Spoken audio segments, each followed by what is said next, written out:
Zdraví vás dušičky, tady opět Muerta. Jak jistě vidíte, dnes jsem tady bohužel sama, ale je to dnes opravdu jen výjimečně.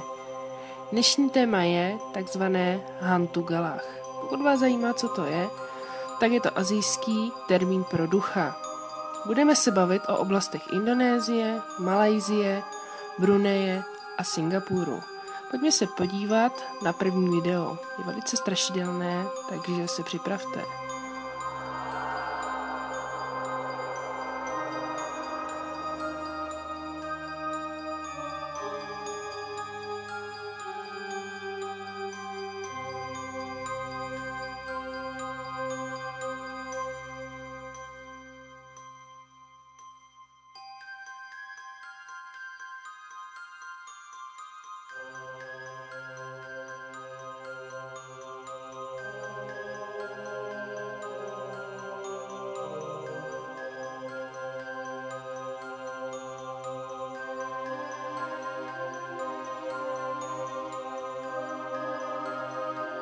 Pravost videa je prý doložená, ale těžko říct.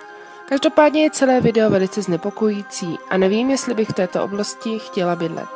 Ačkoliv si mnozí z vás mohou myslet, že je to Slenderman, tak ten se prý v této oblasti nevyskytuje. Pojďme se tedy podívat na video ještě jednou a ve zpomaleném záběru.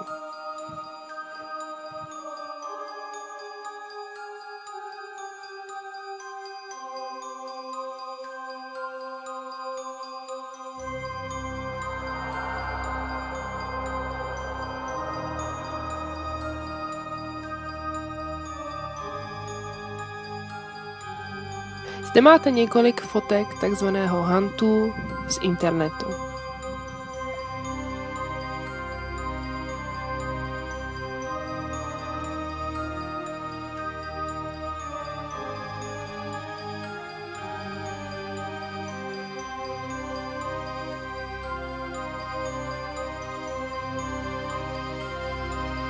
Duch, kterého jsme viděli ve videu, je Hantu Galach, vysoký a hubený duch, který žije ve výškách převážně mezi bambusem.